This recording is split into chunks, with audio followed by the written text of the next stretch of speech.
Let me throw your hand. Bam, bam, bam. He or she said, cancel this damn show. They hate it. What? Hold on. Wait a minute. Make black hair great again. Hold on. Wait a minute. Now, We're coming. Get our check. Cheryl, Morrow, the one, the only, the hair oracle. It was Red Dot, and then we also had a cosmetology school instructor in the chat, Miss Denise West, Michelle Allen, Miss Foster. Dang, I missed your name. It's always nice to see Miss Foster in the chat. Michelle Allen, you know how much we love you too. What? About a whole lot of peace. Cheryl, you order that in a bag of chips. Or maybe not. maybe not, Cheryl. Maybe you will not let me do your hair if you live in the state of Oklahoma. We're gonna talk about that a little bit. We're gonna get a bill with that one. Hey everybody, what's happening? Y'all know who it is, right? Yeah, it's me, your homegirl Ladosha, right? AKA tire blew out on the freeway coming from Maryland. Lolo. How you guys doing there? Yeah, we are about 157 episodes in. Our celebrity hair care products worth the hype. So we're going to ask the hair oracle. There she is right there, the one and only Cheryl. Hey, what's up, boo-boo? What's happening? Cheryl Morrow, aka the hair oracle. Welcome to, again, we have 154 episodes. I remember when this got started. Every time we go live, we're just excited. So if you are new, welcome to our platform. We are so happy to have you. If you are returning, what's happening, Blacks? All my peoples, how y'all doing out there in the world of hair? So this is what we do here. In case you're wondering, hey, what is this podcast about? So this particular podcast, it is affectionately titled The Dumbest. The Dumbest. And we do mean the dumbest shit that people say about Black hair. That's what this podcast is all about. I know y'all like, really?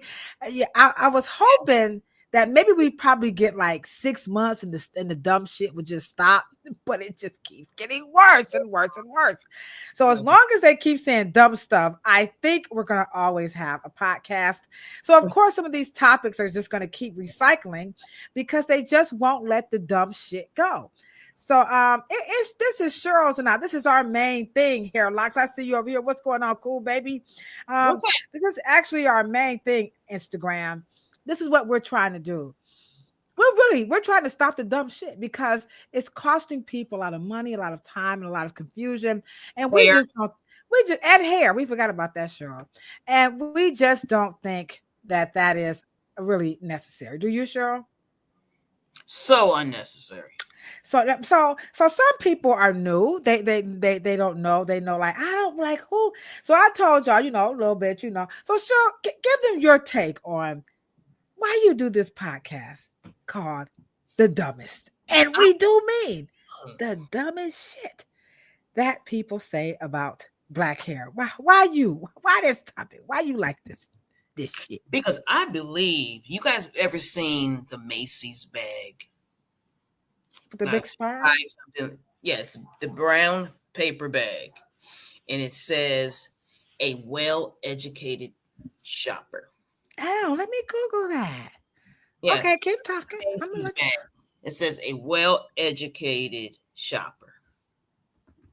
It makes the markets better. I think it makes the industries better. It makes the consumer experience, make sure that it stays education, information, well-informed. Consumer body. It makes the regulators and legislators, keeps them honest, keeps them on their toes. So we believe in informing you. Now, but does that take the fun out of shopping? No. No one wants to get duped. No one wants to feel like they don't know what they're buying. Everyone wants to be a well-informed and well-educated consumer. That's on the Macy's bag, right? The brown paper bag. Okay, I see the brown bag, but I'm not finding it with the well-educated shopper. But anywho, I don't know if you are you putting it in right? yeah, I said Macy's shopping bag, well-educated shopper. Okay, keep going, keep going. I'm gonna find it. Keep going. Yeah, shopping bag. Okay, just keep talking about that. Yeah. That's the basis of, I think, keeping consumer markets fresh and safe, and I just think that it's just the best form of consumerism, especially when you're spending your hard-earned dollars. I believe, especially in hair care, we Mm-hmm. to be the most informed, especially when you're trading dollars for a good, honest product for a good, honest dollar. And now maybe that bag is um Out of print. Yeah. yeah Okay. but I don't know if you're putting it in right. Okay. That's okay. That's okay. We know it to be true, or did we knew it? Okay. Hold on. Mhm.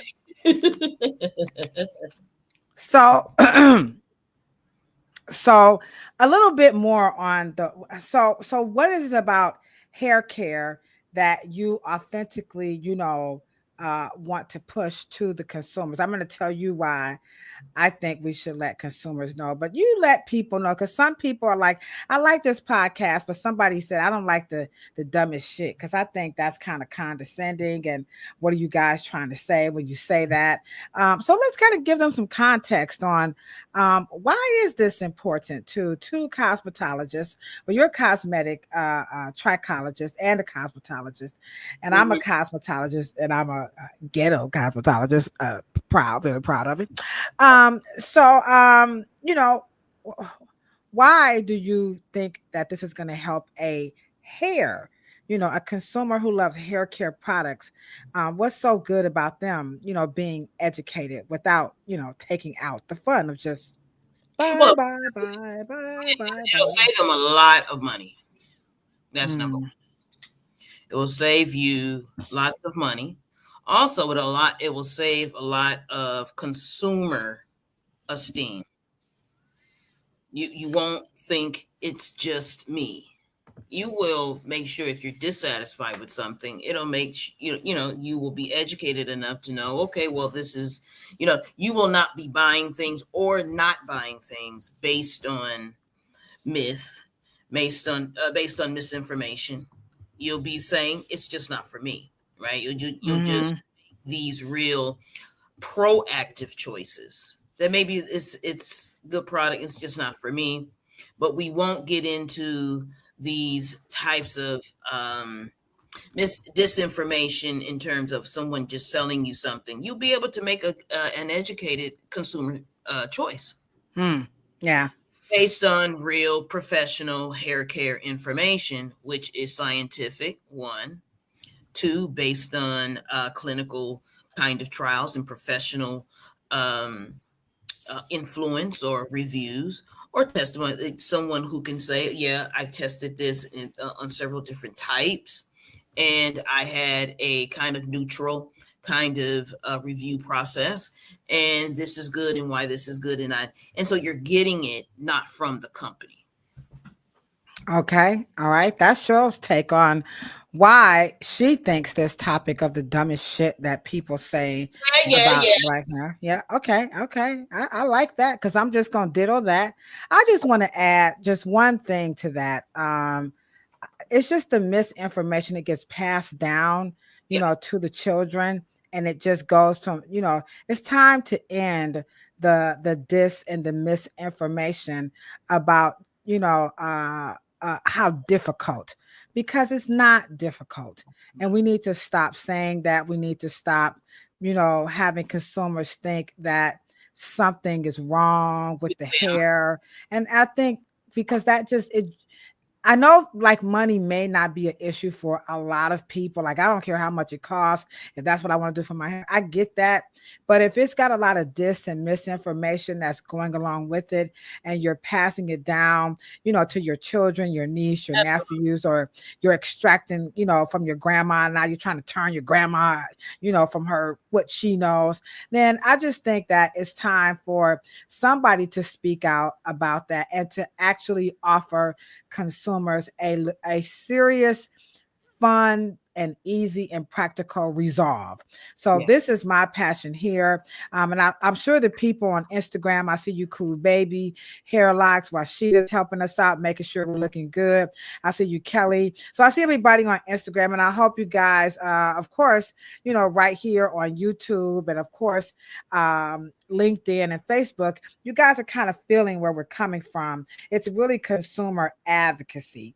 When Yeah. we work in the hair salon and we see consumers come in with all of this cockamamie information, and they've spent money, but they still don't like their hair, or they're not involved with their children's hair.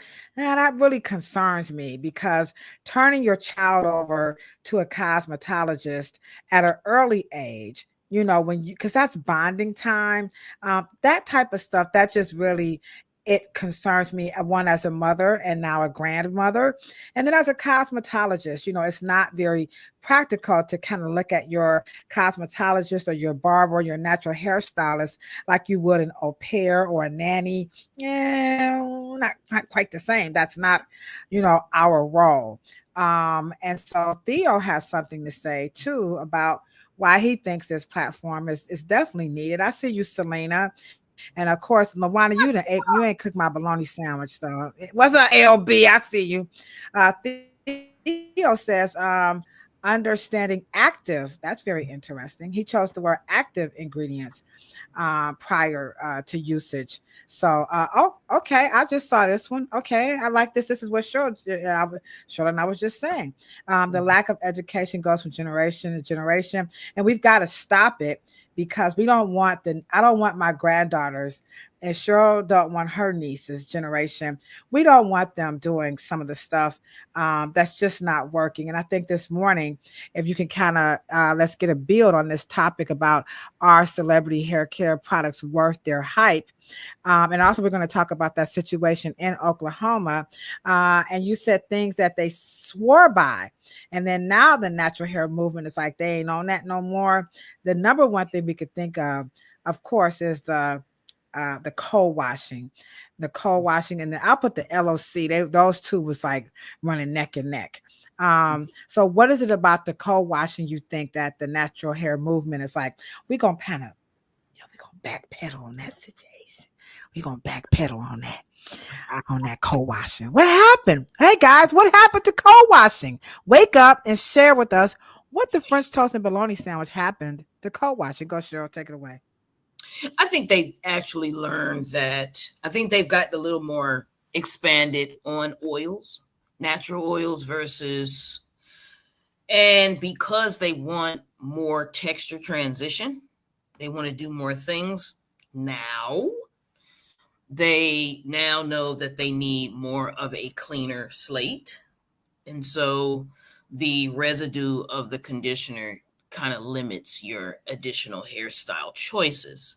So now that they've gotten bored and years have passed, and the novelty of co-washing is in keeping this whole obsession with a lot of product, which means more moisturization, I think they found out that it doesn't necessarily mean that, and it's not necessarily healthy. And so I think that they've evolved from having the residue based hairstyles into these twist outs. But now that they want to go drier, they want to go lighter, they want to go straight, they want texture transition, they now want the easier removal process and blow dry lightness. And they like the way their hair feels when it's lighter and with less product. So now they have let that go. You're muted.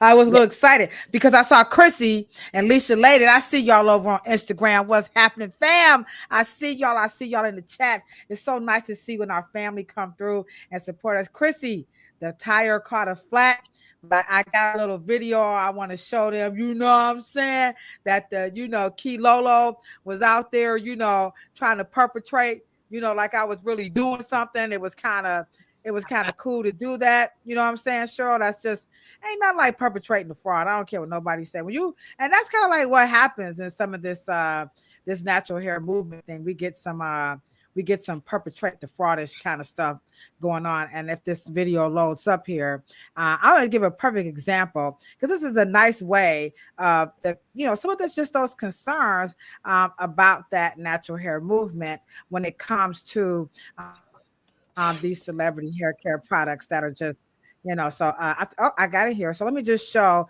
when you perpetrate the fraud. Okay. So I'm going to show a video of me perpetrating. Yeah, I got to do it. You know what I'm saying? I got to perpetrate the fraud. You know what I'm saying? Okay. Let's see if it's going to let me share. Let's see. Let me see if it pop up over here. Okay. Here it goes. Let's play it. There I am. Oh God, what are you doing? Come on now, don't hate, congratulate. Okay, can you just do that for a change? Here we go. I'm out here changing this stuff. Oh no! Wait a minute now, okay? Yeah. All right. We go on top, right? Like, oh no, it's gotta go on the bottom. Just like you got it. Lay that end with your hand at down. Hey, that's the booty end where you at, okay? Now that was some good perpetration. You see what I'm saying? That is how you perpetrate the fraud. You know what I'm saying? You have to pretend like that's what I'm trying to. This is where I'm going with this. You see, that to me, you see what I'm saying? That to me is what's happening when we talk about our celebrity hair care products worth the hype. See, we got to get out there and make it look like, I'm rolling the tire. And Alicia, why you laughing? Come on now, Alicia. I was really trying to educate. Lack of education goes from generation to generation. It's time to break the chains. We cannot continue to perpetrate the fraud and act like we're doing stuff that it's not. So we're going to take a deep dive into, there are several celebrity hair care products, right? But we're going to take the top three that's still hanging. They're hanging by the hairs of their chinny chin chin. And those three celebrity hair care products are, of course, let me just show a little some visuals so you guys can, because some people are not familiar with these products. So we're going to start off with number one. The beginner of it all would be Patterns. Tracee Ellis Ross. She went hard during the pandemic. I watched her. She was on TV. They had a shower built for her. So we gonna, I ain't gonna hate on no Tracee Ellis Ross. I ain't gonna say that because she's the boss's daughter, but we're gonna give her a big fat round of applause because she did that thing. Okay. All right, okay. So Tracee Ellis Ross, she was one. Next up, okay. We also had Beyoncé. Beyoncé is coming in at number 2. All right, hold on, let me get Beyoncé up here. Y'all know these products. Quit trying to perpetrate. I like y'all know. Okay, there she go. Okay, she's at Ulta too, by the way. Let me give a round of applause. She's at Ulta. All right, okay, all right. And then we also have Beyonce's hair care line is now at Ulta. Come on, Beyonce, do that thing. No. All right, okay. And then there's Rihanna's Fenty. All right. I think she's in Sephora, maybe. I'm not quite sure, but I know her makeup and all that stuff is. So, all right, okay. And then last but not least, he doesn't have his own, but he is a celebrity. It's my brother. Happy belated birthday. We celebrated his birthday over the weekend. That's what we went to Maryland for, is to celebrate my brother's birthday. Okay. So there you have it. Those are the top 3 hair care brands. My brother didn't really want me to show his hair care brand. So I ain't gonna put them all out there like that. Okay. So these are the top selling celebrity hair care brands. They all have a different, purpose. Okay. So if you guys can share with us in the chat, how many of you have tried any of these brands? And just if you could just, you could drop the P for patterns. If you tried Tracee Ellis Ross's, or is it Tracee Ross Ellis or whatever name? Okay. Tracee Ellis Ross. Okay. If you tried her brand, drop a pattern or a P in the chat. Okay.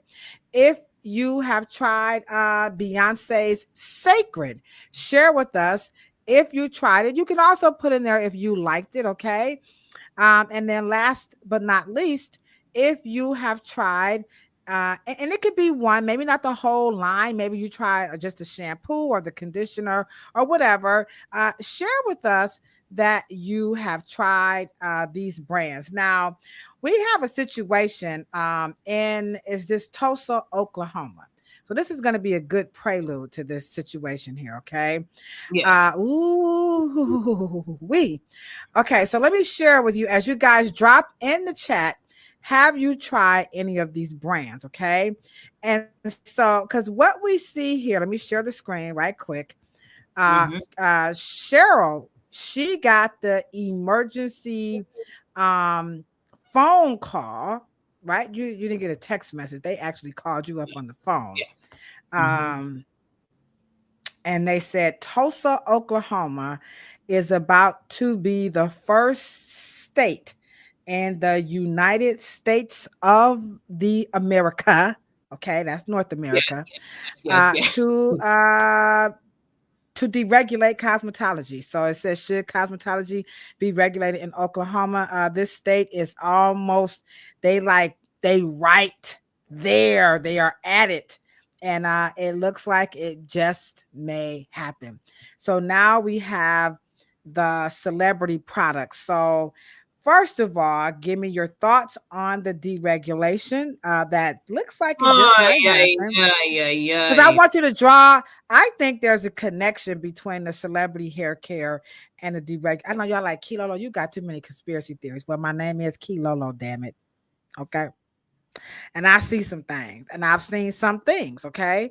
And I know celebrities, they are not the first celebrities to put their names on a shampoo bottle, but this time is different. And Cheryl, I want to let you, if you can share what's different, and I'm just going to draw on it. So let's give your take on, should it be regulated or deregulated? And then do you see a connection or any parallels between an increase with these celebrities making these hair care products and this deregulation? Because this has been happening right now for probably about 15 years. There has been a big push to deregulate not only cosmetology, but barbering as well. So take it away. I'm going to leave this up just so people. I see y'all in the chat too. Go ahead, Cheryl. Yeah. I'll see what they're asking. I am in the middle. I do think that the deregulation process is a fight. That I think that just as Black people within Black culture, and as much as we have poured into the industry, we don't quite understand probably what most conservative groups are basing, what the real problem is. I don't think their problem is education. I think the beauty school model is broken, and it is broken financially. It's broken. But on the flip side, I think that it presents us an opportunity. But I do like the affiliations with the EPA in terms of holding us accountable to hygienic standards. So I think that there should be some guardrails for that. And if we need to develop that over, because hygiene is so a part of the beauty process. And even though these laws are and regulations are in training that we have received in the beauty school level, dealing with hygiene and sanitation and sterilization, I think that those cannot be relaxed. I think when you talk about that, because when I would go and do a lot of advocacy and doing a lot of testimonies for the licensure to remain, whenever the argument would come up that the very important role of public safety and sanitation would come up, there would always be an argument. Of course, this would be the Institute for Justice, which I know I can't stand them mofos. Their thing would always be, well, how many people have you ever seen actually, have issues, with improper, cleansing or sanitation? So you would get your occasional finger infections, finger got amputated, you would get that. But to me, the fact that you did not see so much speaks to the importance of that it is actually working, that you do have someone in those spaces to remind people, because a lot of people, they're coming from the home, right? And they just may not be used to, oh, you dropped it on the floor. Oh, now you can't just drop it in the solution. You actually have to clean it first. And so I think that all of that definitely comes into play for public safety. And I'm like you, and as you guys know, here in Ohio, I got into it with the former state representative Elliot Forehand. That was our tiff, right? And come to find out, Cheryl said, you know what, y'all acting a fool, but y'all really saying the same thing, So I don't think I have enough information to argue if it could or should be regulated, but the education has to be there. But I would lean a little bit, I would lean for regulation because of public safety and to have a standard. Because when we look at this topic of celebrity hair care products, in that is a lot of hype, and I know they got to sell it. So Beyonce, Rihanna, Tracee, we're not even knocking that. I just don't think they have to do it that way to sell it. And so we'll just take a little bit deeper dive. But we're gonna reach out to some people in Oklahoma and see if we can get them on if it's not too late. Either way it go, we should have them on, right, Cheryl? Yeah, absolutely. I mean, their lives, and I want you guys to understand that we didn't start regulated. And if we were going towards regulation, it was us that wrote our part of it, with Marjorie Joyner and things of that nature. And as you have heard Ladosha talk about how important Cleveland was to that process. And so we're not going to cry over the fact that we have some issues with regulation in terms of what hours should be applicable to what and how much. And you also have to take into consideration when trends change, the requirements of hygiene change. And then once the requirements of hygiene changes and those methods and requirements and prerequisites change, then the standard of sanitation and sterilization change. Right. And now remember, our goal here is to keep you guys informed. And so when you go out and you have these conversations, be it in your own salon or maybe just amongst your peeps, you know what I'm saying? You'll be able to have some credible sources and to help spread the word correctly, as Theo is so affectionately pointing this stuff out in the chat. So this book, Styling Jim Crow, is capturing what Cheryl is saying, that there was a point in time where we were not regulated. And this is not a humble brag. This is a historical fact that it was an African-American woman by the name of Marjorie Stewart Joyner who wrote, who suggested, who recommended, who they accepted the guidelines from when they decided to regulate this industry. And they started it because they say the concern was about the quote unquote snake oils that they were selling. I'm not talking about Madam C.J. Walker and Annie Turbo Malone and them, but there were just some other characters, unscrupulous people who were making some beyond bogus claims of miracle hair grower. Correct, Cheryl? Well, in addition to that, I think after the First World War, going into and coming out of that, and then you're having the Great Depression, Black people were opening up pamper palaces. And they also had, and they would use the constitution of a Poro College or a Madam Walker College. And then they had Sarah Spencer Washington, which was Apex Beauty out of New Jersey. And all of these Black women had their own certification process. Okay, it was affordable. They could get them through. They went through a little bit of skin, a little bit of dermatology.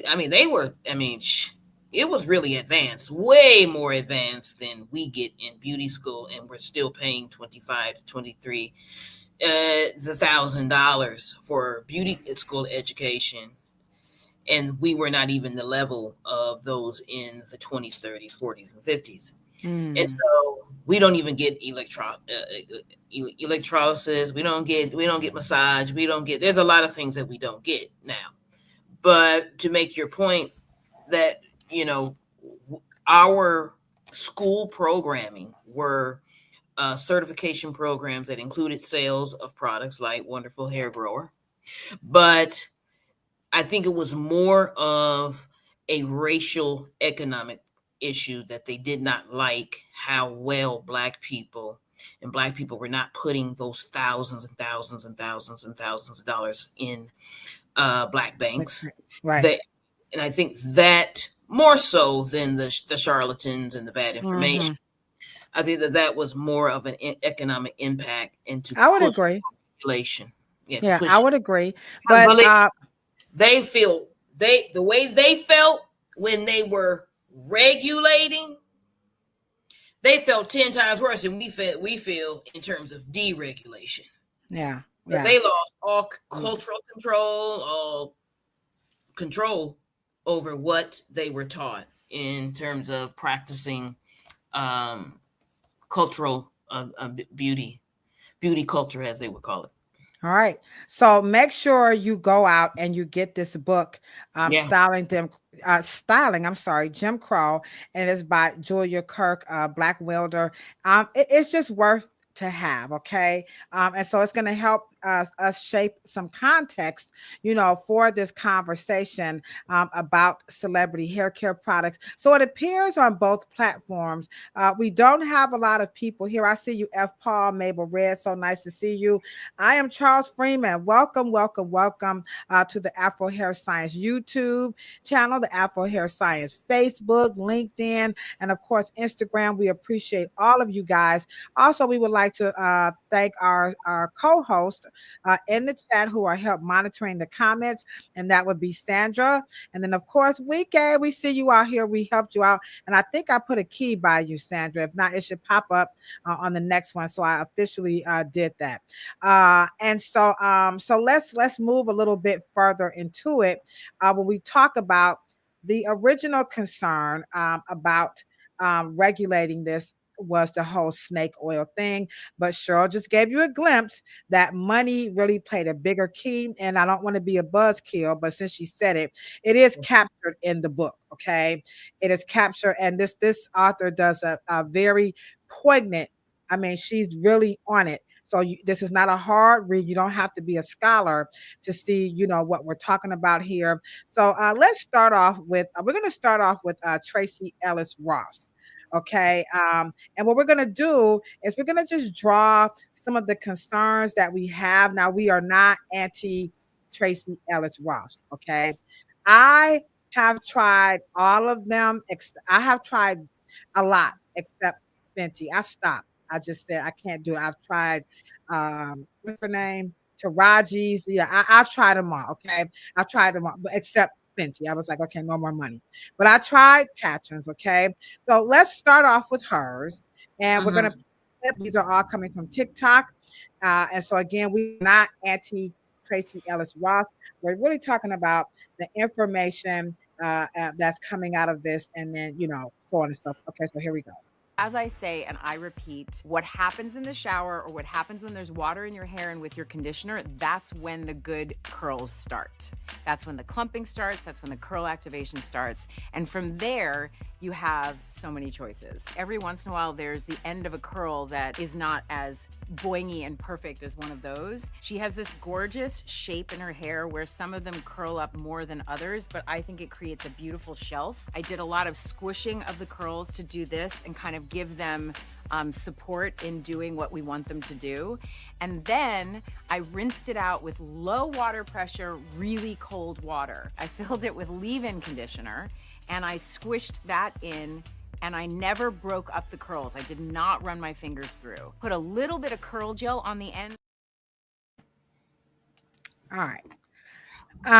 So we're talking about, are these celebrity hair care products worth their hype?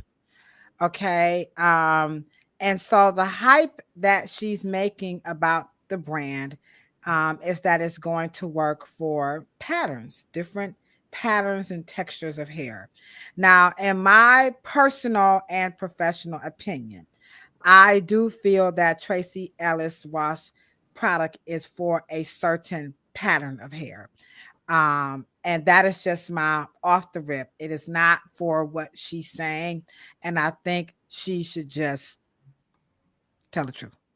Okay. Just tell the truth. And what pattern is her product not made for? I got to show it, right? That one right there. I would not recommend you buy that product for that hair texture. And we're gonna cut through the chase, because the dumbest shit that people say about hair care is that it costs too much. Okay. If you buy Tracee Ellis Ross products for that situation that you're watching right there, which those people would attempt to buy her products for that situation, you're gonna spend a lot of money.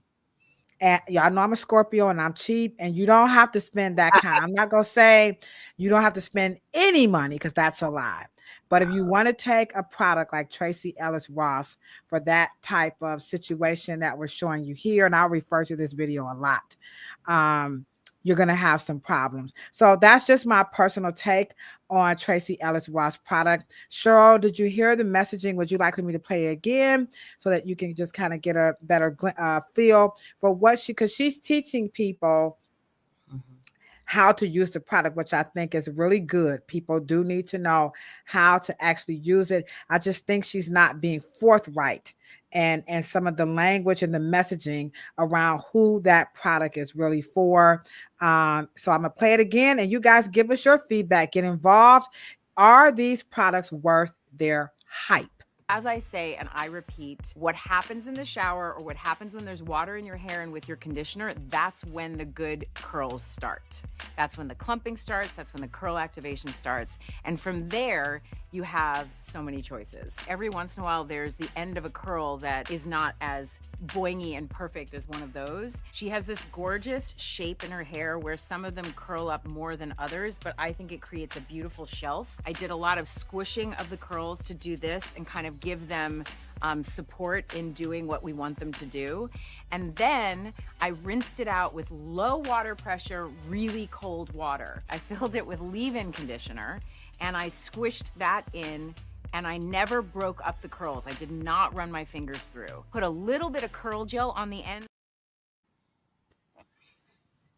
All right. So Cheryl, take it away. And feel free, guys, to drop if you have questions about this as well, her technique, and just so on and so forth. Okay, Cheryl, go ahead.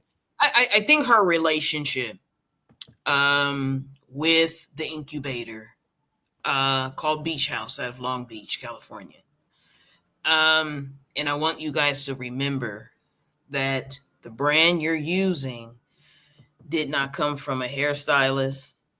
It did not come from, it came from beauty branding white guys. Now, what's the name of this incubator? I want to look this up so we can make it make sense. It's called Beach House. Okay, Beach House. Is that E or E-A? Yeah, the Beach House Group. Okay. Beach Okay. Keep House. going. Okay. Okay.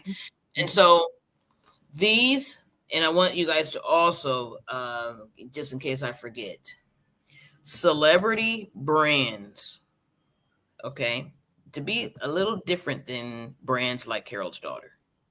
Not the same type, right? Replace the word celebrity, okay, and replace it with fan base leveraging, so you can really understand what you're buying. You're buying a fan base leveraging product. So, in other words, the Beach House Group will take a person, okay, that has a large fan base, and they want to scale and leverage that person's fan base, use the original fan base to grow an additional product. So Beach House Incubator invests money in this, go finds a protagonist such as Tracee Ellis Ross, and they say, we want to leverage your fan base. Okay.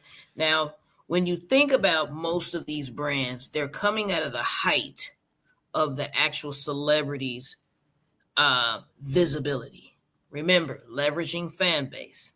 Okay. So when she wasn't on Blackish, she wouldn't have a hair care line.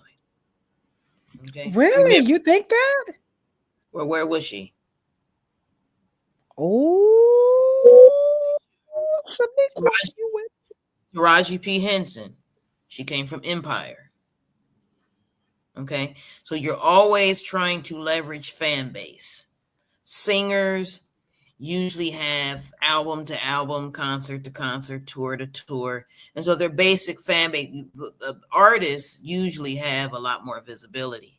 But these Kendo out of San Francisco, Kendo, which is the incubator that created Fenty Beauty, thus 7-8 years later, Fenty Hair. And Kendo, see, all of these brands are owned by LVM. Kendo, I think, is owned by LVMH. Beach House, I think, is still independent. Taraji P. Henson, Mesa out of New York.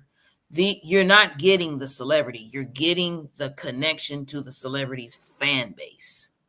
And since you are part of the fan base, they're giving you an additional buying experience that is associated with that person. And because Black women index very high with hair and skin, complexion, makeup, visibility, identity, self-worth, self-care, and that is inbred in the culture, we index high. So we look at their demographics. You're over 69, 75% Black women. You have a what? High fan base. The question becomes, how are you going to leverage that fan base? Can I interject right here? Because this chat is on Where? freaking fire. I mean, it's Where? on fire. Can you? I see you over here. Hair Locks on Instagram is saying you better say that again. Tell it. What do you mean by we index high? Now this gonna hurt some people's. I think I know what you mean, but tell our family out here, because we're talking about the dumbest, and we do mean the dumbest shit that people say about Black hair. Is this so? Explain to us. We index high. I'm going to put that in. We index high on certain alcohol brands.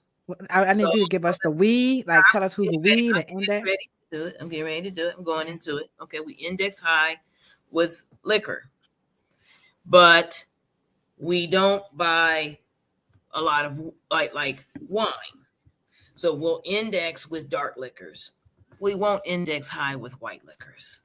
It's a cultural thing. And so when I say index, which means groupings, we do things in groupings. Okay. And so when Tracee Ellis Ross, they looked at the viewership of Blackish. Okay. And she's a legacy brand in and of herself because her mother is Diana Ross. Okay. It's Berry Gordy. Okay. Okay. No, Really? not Berry Gordy. That's the older one. Sorry. Oh, okay. But the point is that she comes from the Ross family. Okay. Very notary, Motown, blah, blah, blah, blah, blah. And so the key is that when these people, okay, and VCs, Silicon Valley, they come from these hedge funds and all of these fund groups that are looking for extra investment opportunities. They know that Black women they index very high when it comes to beauty, shampoos and conditioners and hair and makeup and eyes and lips and certain types of demographics in fashion. I'm not gonna try to act like I wouldn't think that they would study us, but I just didn't think it would be so deep that they would go to such, measures to really monitor. That's the easiest way to say it. Just follow the money. That's the best easy way. And so when they follow your money, right? They follow your interest, and they also know that identity matters, politics matter. Could they say that they are trying to fill the void, like they're trying to cater something just for us? Could that be? That's a very good question, because here's the trick. This is how they trick you out of your wealth. Uh-oh. They trick you out of the wealth by being concerned about you. I'm finna cry. Okay. Some bullshit, so when that's why when they're gonna scare you with the breast cancer thing and the hair loss and the plastic and the hair, because they're getting ready to fill a void to say, now we see you and we care. They don't. They only see the leveraging of fan base. How many people agree with the hair oracle right now? How many people? God, they coming in with some words. What this mean? It is nefarious. Y'all just, you know what? Okay, we gonna hold off for a minute, because I see our co-hosts are saying now is a good time to hit the thumbs up button. But also, if you agree with Cheryl, I mean, we got a lot of people in the chat on this one. So could y'all please do this right here, because our virtual co-host Wike and Sandra said now is a good time to do this as you answer the question. Is what they doing, is that kosher? Pampa me on, pampa me on.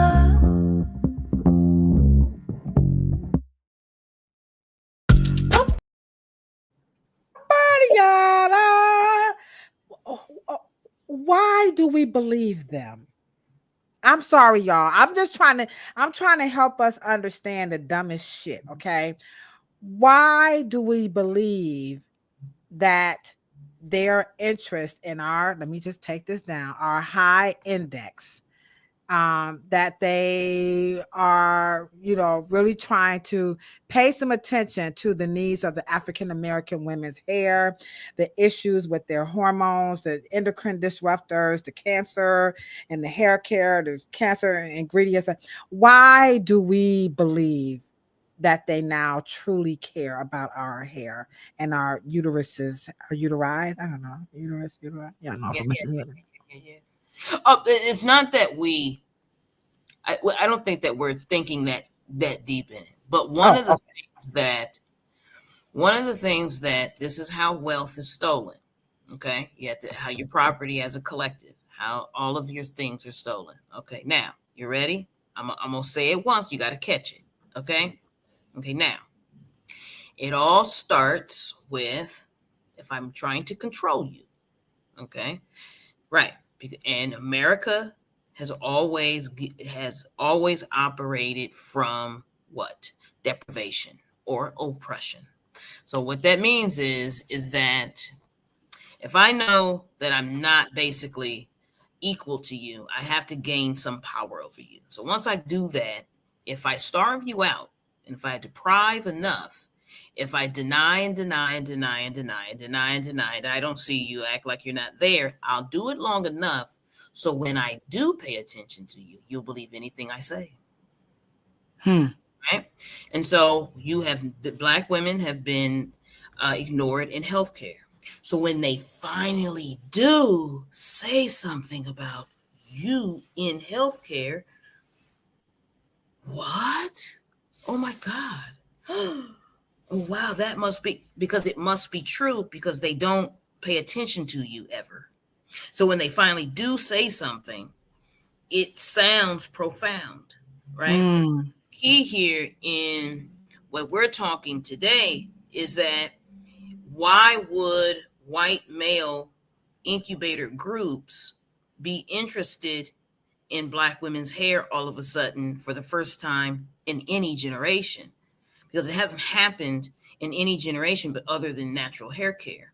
Hmm. It has to be attached to a protagonist who has a lot of followers or people or influence or index. They have to have the numbers. They wouldn't be interested in otherwise. All right. So there you have it.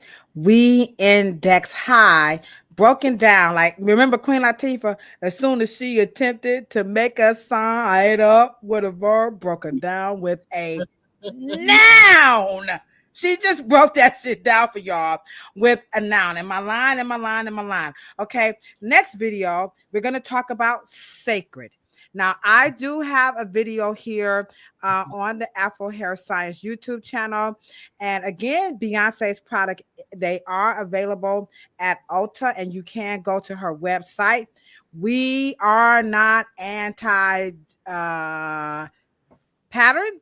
We are not anti Cecred. What we are talking about, are they worth the hype? Now, I just want to add my point on her on Tracee Ellis Ross. She said water and conditioner is where the good curl starts. I don't like that right there. That's the hype. It is not worth it, Tracee, to do that. You don't have to. Well, we're clear that it's not a professional brand. Okay. Not, right. I get that, but I'm just saying, okay. Absolutely, she ain't gotta do that, okay. The next one, she said, because when you use this product, this ain't what we want the curls to do. That's the hype. You ain't got no control over what the curls gonna do. Because the curls gonna do or won't do what they gonna do or won't do. Right. And she also told you that we like this curl. We don't like those curls. Mm-hmm. So the inner part of the girl's head, those were Black folks. And y'all in the chat saying what she mean by good curls. The good curls are down here, and she lifts them up. And the other ones are on the shelf. Yeah, those are right, because if she were to really part her hair, see, we're trying to get more of a curl pattern that looks like, now you got to remember, now if you comb that child's hair, it don't look like that. Okay. And she says it. She says, right, because water starts the process of the way you guys are talking about high definition, that curl definer and all that other crazy definition. Right. Curl definition is akin to white folks. Okay. Afro is connected to Black folks. Right. And then the last one is when she said, I used a little leave-in conditioner and then I went to the jail. Now, worth the hype. Now, I'm going to tell y'all right now. If you try to style that hair, to begin styling that hair with leave-in conditioner, your ass gonna be broke. I don't care what brand if you can go buy the right hair care products, it's the hype. Is it worth it? Is it worth it? Not her products. Her products are worth their weight in gold. But Tracee Ellis Ross, if you are watching this, which I know somebody gonna show you, holler at your girls. You ain't got to do that. Cheryl and I can help you out better than, what's that company called? Oh, the Beach House Productions. Okay? All right, you have to remember that they don't want to be helped out now. All right. So, Okay. I'm sorry. Well, 'cause Tracee, if you just want to become ethical, you know what I'm saying, Tracee, okay? well, at the end of the day, it don't work in the salon. Now you can All go right. into the salon and It ain't gonna work at no, home. I'm sorry. I'm sorry. Boutique salon inside them little punk ass Ulta stores. Okay, Oh, I ain't say you that can do shit. you can do that. However, at the end of the day, the cold water and the temperature because of cold water, all of that sounds good because I just want to let you know so we can close this out. Pattern Beauty is a fan-based leveraged brand attached to a protagonist, happens to be Tracee Ellis Ross, okay? That in you're buying her personal regimen, and if you don't have her texture that reacts to the elements of the water she's talking about, it is probably going to be in reverse for you. I love Cheryl. Come on, y'all put your motherfucker plucking hands together and get this girl a round of applause. Come on now, y'all. Put them hand clap emojis in the chat. This chat is on fire. I'm here to tell you. I see all of you. I see y'all in here. She did a phenomenal job. Okay. So let's move on. I see them comments. Y'all come on. What y'all doing over here on Instagram? Instagram, like y'all, subliminal seduction. That's a song, girl. This is hair locks over on Instagram. Boo, she not playing. You and Chrissy get the words. We're gonna have to come up with a sound for the words of the day. Subliminal seduction. I ain't never thought of no shit. We said some shit up here. Okay. Did I address Nick's? There was some lady named Nick. Okay, we're gonna come through. Okay, we're gonna come back through, Nick. We're gonna get your comments. All right, because it's got so many comments. All right, so this one is a cosmetic hair scientist, and she's gonna give her take on Cecred products. Okay, here we go. Cecred. While it's marketed for all hair types, here's what products I would recommend from this line to each hair type.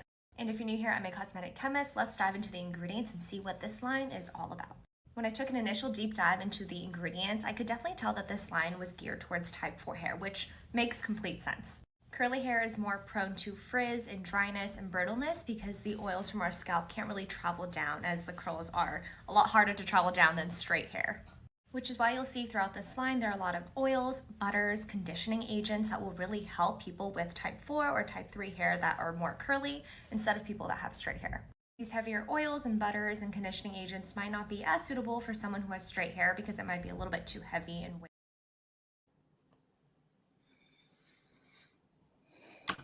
Let me play it one more again. All right. You can. All right, let me just play it for the sake. I know y'all, we got to play it again. It's a lot to take in. She is a cosmetic chemist, okay? And so this is her take. Now, she is not a cosmetologist. She's an actual chemist for hair care product ingredients and whatnot and have you. And so this is her take on Beyonce's Cecred brand, okay? If you have tried it, I tried this one in the chat. Put a C for Cecred or something like that. While it's marketed for all hair types, here's what products I would recommend from this line to each hair type. And if you're new here, I'm a cosmetic chemist. Let's dive into the ingredients and see what this line is all about. When I took an initial deep dive into the ingredients, I could definitely tell that this line was geared towards type 4 hair, which makes complete sense. Curly hair is more prone to frizz and dryness and brittleness because the oils from our scalp can't really travel down as the curls are. A lot harder to travel down than straight hair. Which is why you'll see throughout this line there are a lot of oils, butters, conditioning agents that will really help people with type 4 or type 3 hair that are more curly instead of people that have straight hair. These heavier oils and butters and conditioning agents might not be as suitable for someone who has straight hair because it might be a little bit too heavy and weighty. Okay, so Beyonce, her product line is pretty much for the varying textures and types, curly, wavy, straight, so on and so forth. Let me see if I can find, oh boy, there's no magic, ain't no magic in the bottle. Whew, boy, y'all, they harder than us. What's up, Sister Nia Kobe? Woo-wee. Y'all is not playing up in here. Where's Nick's comment? Cheryl wants to do that. Is this the one you were talking about? Yeah. Okay. So we're gonna segue. That's my cousin, my diva. She is the reason why I am just so much better as a cousin. At least my image anyway, which is gonna be our next time. Yes, that's my cousin Nicole. She got me together. Okay. I did not. Okay. I ain't She gonna look go. like it. Oh, I'm telling you, baby, my cousin. Oh, I ain't gonna put you on blast, cousin. So let's use her comment. We're gonna go right into Beyonce's Cecred. And so what Nene said, it's hard for me to take advice from a biracial person when it comes to curly hair, when your hair is naturally curly. Now, I ain't gonna put your business out there, but my cousin does have hair like Tracee Ellis Ross, and she is not biracial. Okay, I just want to say that. Neither was my grandmother. Okay, so my cousin Nicole's hair is almost identical to Tracee Ellis Ross' hair, color and everything. Okay, sorry Nicole, I had to put you out there like that, but she said I ain't trusting that, so Cheryl, take it away. Well, first of all, you have an Asian woman, okay, and since we talking about the dumbest shit, I don't know if we've ever talked about the oil traveling myth. I know we was gonna get there. I know we're gonna get to. I'm gonna break that down. So let's get in the call, and we're gonna slide over to Cecred and the hair chemist. But I would agree, because I think that the type of texture that you and Tracee share tends to be able to come under management with less product, less water, less things. However, so we spitting facts now, okay?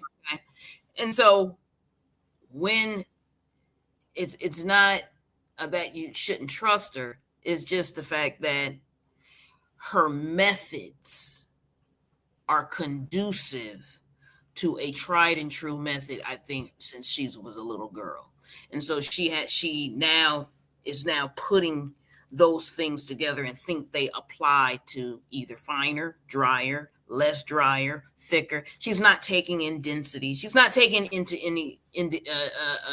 consideration what other textures, and neither does she have to. But she is a brand that is that's why she chose the model she did. But she chose a dark girl. See, she kind of like mixed it up, you know what I mean? She tried to switch it up and say she wanted to infer that this was for all types, but she did choose a beautiful dark-skinned woman who had her texture in yours, Miss Nicole. And to me, that it just kind of goes back to it was disingenuous. Right. Yeah. And that's kind of where I'm going with that. When we talk about WorthTheir hype, I just don't think she has to do that, but it ain't my brand to sell. So absolutely. Again, we just got to say we are not anti. So now let's dissect in their opinion. Now, again, I just want to say that I do have, I have a couple of, I have 2 videos. I tried her rice water or something. So Beyonce has shampoo, conditioner. She has an oil. She has a ritual, which is rice and rose protein. That's part of, they felt like we do rituals. And then the last but not least, she has a treatment. And she also introduced some styling tools in her hair care line. I did not like any, I like nothing in her product line. I mean, it was shampoo is shampoo. So that's, I ain't gonna try to hate or not like that, because that's just being petty. But she does have styling tools. Again, we're talking about the hype.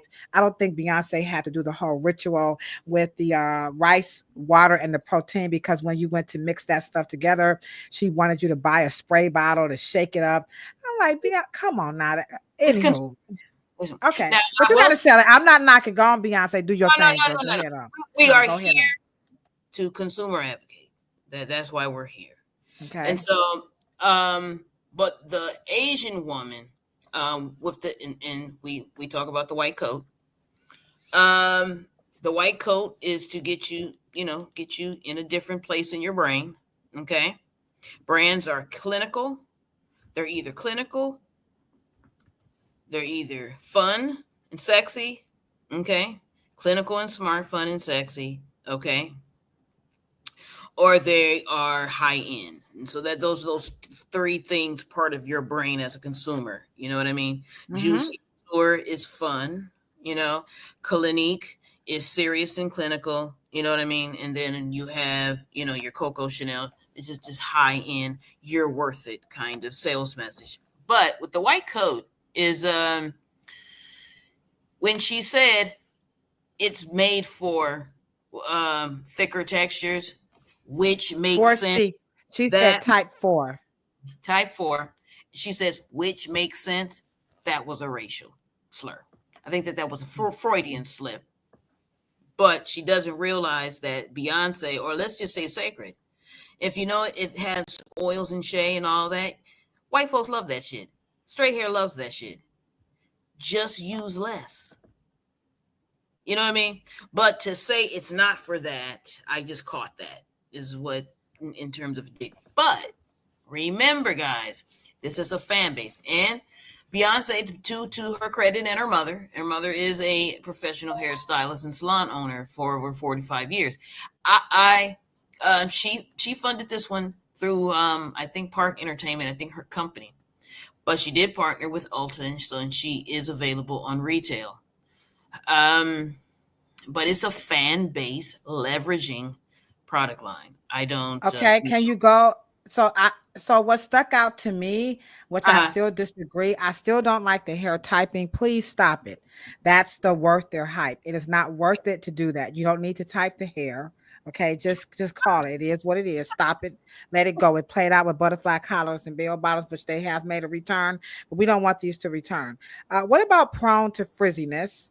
Can you address that this hair is prone to frizziness? So if you use these oils and butters and balms, that is going to help with this prone to frizzy, dry, and brittleness. What is your take on that? Because it's for all textures, but we're focusing on what they call type 4, which we disagree with. That it's just tightly coiled hair. Okay, go ahead, Cheryl. Okay, so the opposite of a ringlet or a high definition curl is what? I just said a high definition curl defined. The curls get bigger. They get more ringlet. That hair is what they are attaching to exotic, mixed race, white folks. And so when they say frizz, now I just want to let you guys know, I don't know if you guys know, but frizz is a codified word for nappy. Sorry, y'all. I wasn't ready. Cheryl be too real, don't she, Sandra? Sandra said, please hit the thumbs up button, guys. Come on, y'all. Show us some love, okay? Go ahead, Cheryl. Okay. So white folks are scared of frizzy. Now they ain't made y'all scared. Okay. So now what I want to say it the way I need to say it. Massa eat something now all of a sudden make you shit. Oh Lord. Okay. So frizzy hair locks is on Instagram saying facts. Now just say this. Even frizzy hair for white people was a disorder. What? White folks with curly hair was called fuzzy. It was a disorder. So white people, European people who have straight hair made they curly hair cousins feel bad about their shit. Now, that's where the red hair thing is coming from now. Gingers. They don't say gingers. They say gingers. You know, because now I didn't even know that gingers were experiencing that. That was my first time I ever heard it. But anywho, I digress. So fuzzy heads. Okay. Now, there was a time when Europeans were in their lowest anthropology evolution where they loved Afroness because Afro was connected to curls were connected to life force, vitality, youth, power, beauty. And then it changed to going into the religions, and now the stringiness, the flatness became vogue. And that, but frizzy and fuzzy, lamb wool and fuzzy was a disorder at one point in time. Okay. How many people knew that? That's very interesting. I did not know that. Again, we are 157 episodes in. We're talking about our celebrity hair care products worth their hype. And so far, we've just learned that there was a time in the white world where frizzy or fuzzy hair was considered a disorder. Wow, that's kind of So when deep. you're right, so it's a disorder in white people. So white people are not supposed to. So that's the start of the indoctrination. Not to black people. They wanted to indoctrinate white people who had dominant Afro features and make them feel bad about it. Then it trickled down to black folks.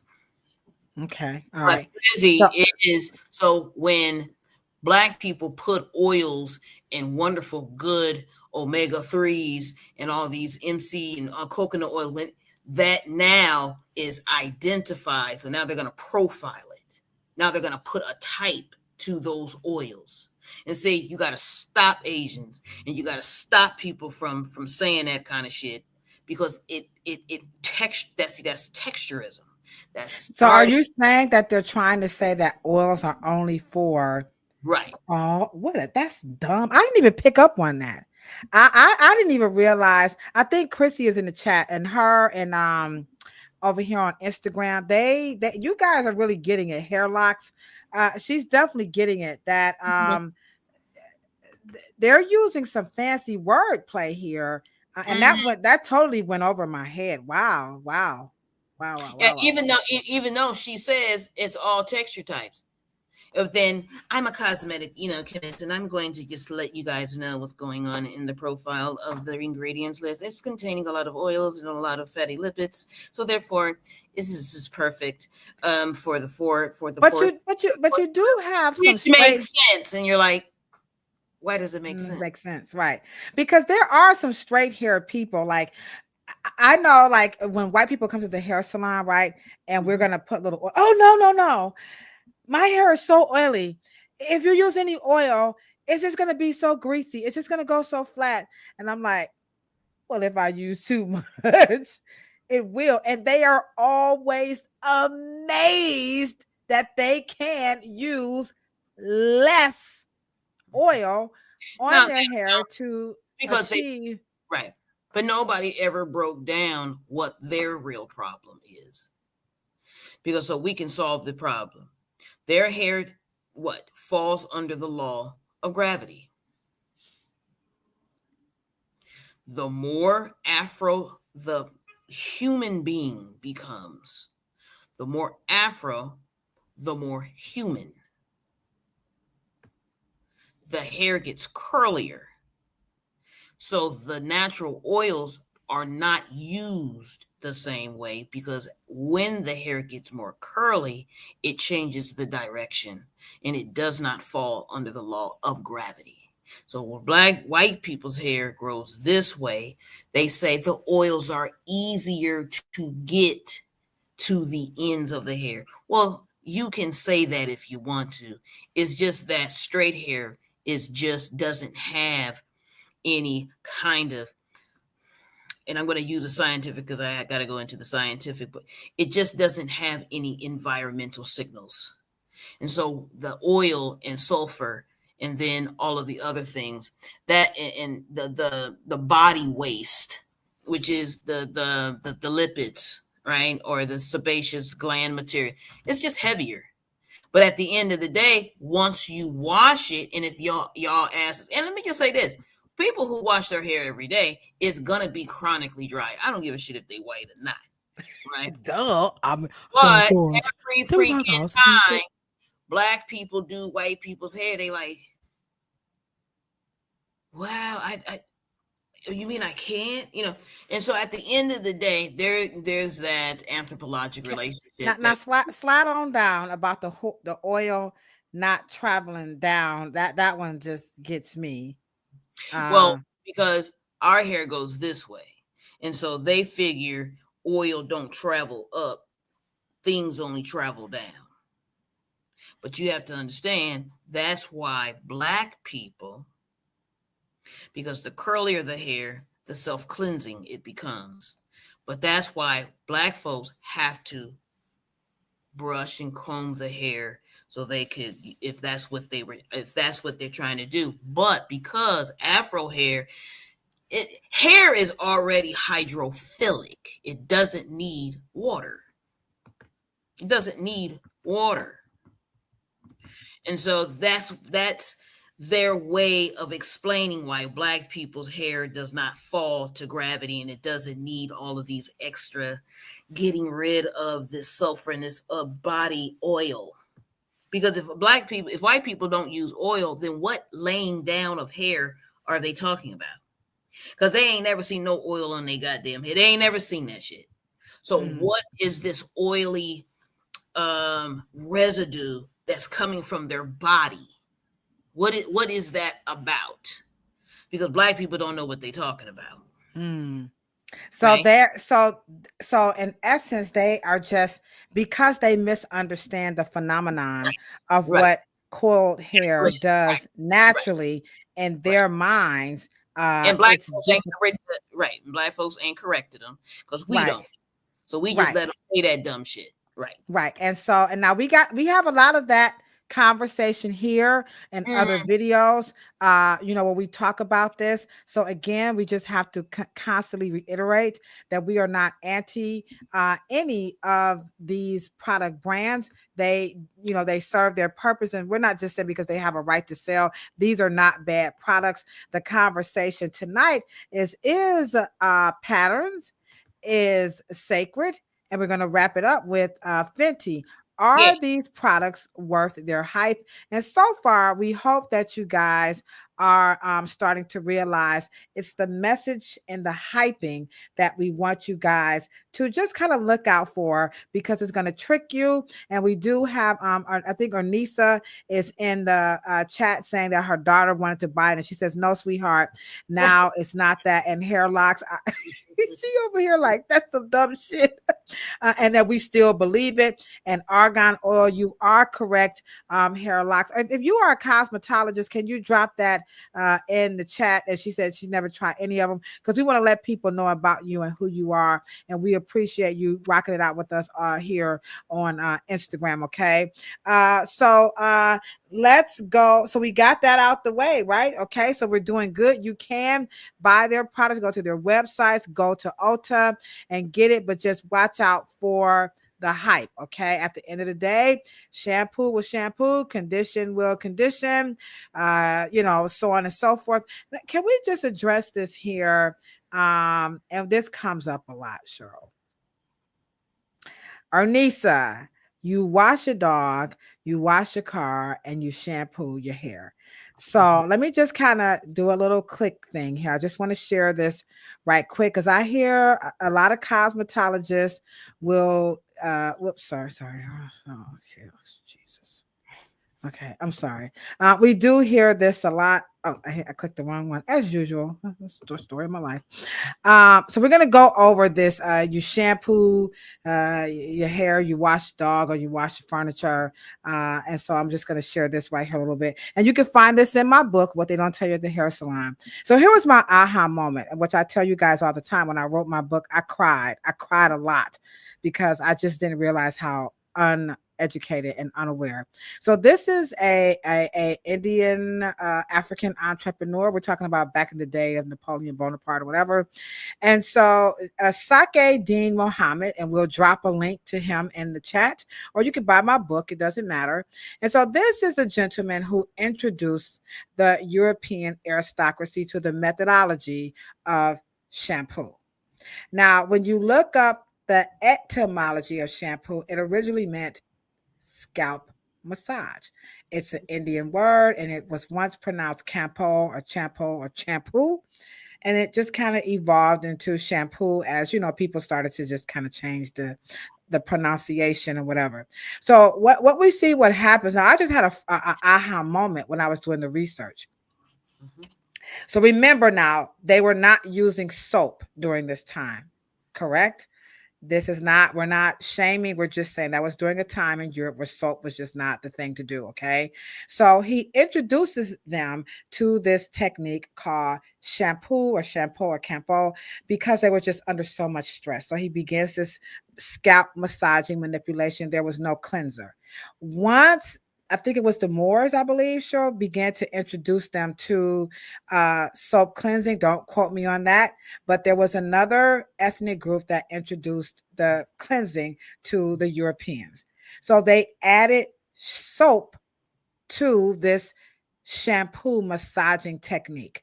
But what happened here is that they did not change the modality when it comes to cleansing hair. So at your scalp, you need to have a nice, effective movement on the scalp to remove the debris from the hair, which is like a gentle scrubbing motion, aka washing. If you massage the scalp, you don't really get much as an effective cleanse if you don't do it the way we were taught during the Afro Hair Science Summit, which is to apply this to the scalp dry without water, and you begin to literally wash the hair. And at the end, you can come back and do the shampoo, which is the scalp massaging. And that was my angst, my fear, my heart palpitations, because I was taught to just wet it up and just get jiggy with it. And then Cheryl came in and she actually validated my research, but I just wasn't quite making the connection. You do have to wash that scalp to get the debris off of it. If you massage the scalp, it's not going to be as effective as if you literally take your time, subsection the hair, use the palm or the balls of your finger, and just effectively go up and down and remove the debris off of the hair. That is washing. And so that's my professional recommendation. If you want to know more about this technique, we invite you to join us in Houston at the Beauty Under One Roof, where Cheryl goes a lot more into hair loss, and she'll talk about that. And Cheryl, did you want to add a little bit to that? I just kind of wanted to help people with the whole shampoo history. I think you basically covered it. But in regards to that particular time period, it was water that they were afraid of, not salt. Not salt. And salts make soap. They were making their own soap. I don't know if Europe so much, because they were so afraid of water. But I think that the massaging of the scalp is really weird, because of course you could not do that. But just to make sure that we understand that it is basically the last set of stuff you guys put on is what you're removing. And so when we say shampoo the hair, we actually think that the hair becomes dirty in and of itself. No, you're only removing last week's or 2 weeks ago, or the shit that you're putting in it. And so those things have molecules. And so the molecules in the bottle that you're saying is shampoo or it's soap is meeting the molecules that of the stuff that's in your hair. You're really not cleansing the hair per se. You're just removing. Yes. And I do cover that in the book. And I think that confuses a lot of people about, how to cleanse hair. And because soap is not, it's the most popular way, but it is not the most effective way. We can't give it all to you. This is why you got to come join us in Houston. Now, we selling y'all right at this point. We're trying to get y'all to come to Houston, okay? Because it's a little bit more than what we're talking about. But I'm going to show a video of how to shampoo that give you guys a little glimpse of what Cheryl is saying. That's not cleansing, and it's not that the hair is dirty, okay? Just a little bit. Here we go. If you're shampooing like this, stop. You're causing unnecessary tangles and making it harder for when you detangle later. Step 1 is shampooing. Get your hair wet, even if it takes 5 minutes. Step 2, get a good lather going. You notice how when I'm distributing the shampoo, I'm not tangling my hair? Step 3, elongate and stretch your curls. Do not scrunch your hair like this. Instead, gently stretch your strands. I notice better absorption and less tangles when I shampoo this way. I like to bring all my hair to the back, mystique type beat. This keeps them elongated really well. If you're someone who struggles with tangles at the root, this is especially helpful and will make your detangling process much easier.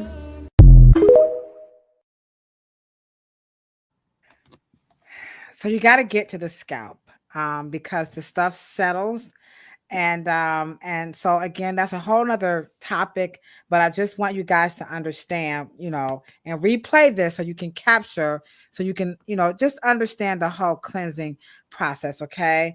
She says she's a natural hair care stylist. Thank you so much, Hair Locks. Okay. We appreciate you. If you want to share with us where you're at, we'll let everybody know where they can find you, but she is over on Instagram. That's HAIRLOKS. Go check her out on Instagram. She is kicking the ballistics over there. All right. So the last one, right? Make sure you guys understand. The shampoo, suds, wash, soap. I don't give a shit what you guys call it. Okay.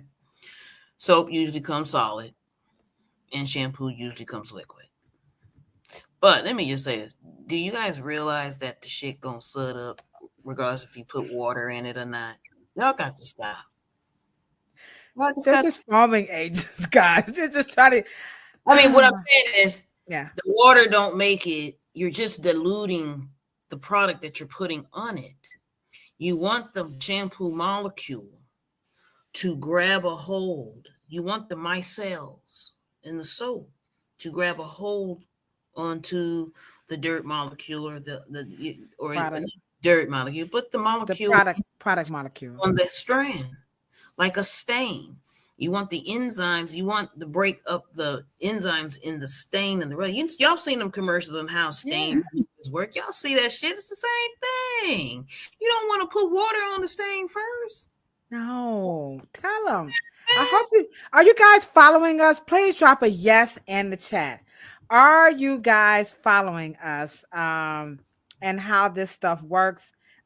Because we don't want you to fall for the hype. Okay, we just don't want you guys to do it. We're not saying again, don't buy the products. What we're saying is it's the hype that we don't want you to fall for. Right. You're locked in a fan base kind of world. It is their way of vertically capitalizing on the persona, the image of the person. It's just their way of capitalizing vertically as what they call scale. All right. And I'm going to show you guys just so you guys can capture, just get a visual in case some of y'all forgot that we're not, as they say, don't cook it up, look it up. Here it is. There's Shout. They are not wetting it first. The fabric is what? Dry. That's what Cheryl just said. Can you repeat that? Just help him out a little bit again, Cheryl. Just we're gonna slide on over to Fenty. Because you want the molecule in the bottle to really break up the enzymes of that particular stain. So you don't want, always remember, water spreads. Water is not a beauty product. Water doesn't help you. It only helps you to move to the next phase because you're either rinsing out or putting something in. Water makes you move to the next phase by rinsing away. It's a conduit. It's a break in the methods. It interconnects the method to method to method to method because it's the one in the middle that removes the one you put on before, and then you put on something else, and then you remove that. That's what water does. Y'all know, y'all ain't, come on. You just breaking it, Cheryl. And if you look at that picture, she's showing you before they put on contact. Right. Before they put those blue jeans into that washing machine, before you put that hair into that water, you gotta spray this collar. Put the shampoo on that scalp where the debris, the product, and onto the hair. And if you do that, you won't have to scrub. And you don't have to use a whole lot of your product, okay? So you'll be more effective. So you do wash, but the shampoo is just the massaging that makes it feel good. That's our hype. And this is why we say the hair salon, we can help you guys do this process at home. We just don't want you guys wasting time because the hype, it literally is not necessary. There's a fun way to sell this. And like I said before, I'm just going to keep using myself as an example because that was my struggle as a cosmetologist. Then how in the hell am I going to make some money, Cheryl? Because I've sold this. I've been in business for 25 years. And for 23 years, I sold the shampoo, the washing. You wash your clothes, you shampoo your hair, and here comes this woman telling me it's backwards. I just really thought I was going to be broke the next day, but I'm richer. You know, I mean, as in time and quality, Absolutely. I am to the benefit. Okay. All right. So last up here, we're gonna go with Fenty. All right. Here is Fenty. Let's take it down now. The most important thing about heat styling natural hair is protecting our curls. And as a black woman, I definitely trust a black woman like Rihanna to give us a product that's going to protect our curls. So I've sectioned my hair and I'm applying to each section generously. What makes this better than other heat protecting creams is that after you blow dry your hair, it's not cakey, you don't see flaking. It really just naturally blends with your hair and then smooths out when you apply heat. This product protects up to 450 degrees Fahrenheit of heat, and I need a generous amount of heat to get these curly hairs completely straight, so I felt fully protected using this product. What makes this heat protectant unlike others is that it's not just a heat protectant. It also smooths, it softens, it detangles, it hydrates. So you end up with not dry, blowed out hair, but blowed out hair that is soft and shiny like this. Thanks, Rihanna. I have definitely found my new fave. Bye. All right. Okay. You can purchase Rihanna's Fenty products on her website. You can also check her out right here on Instagram. She also has an Instagram page, which you can do that whole shop now. So now in her product line, she has a shampoo conditioner, she has a curl cream, and she has the protective type frizz smoothing heat protective cream.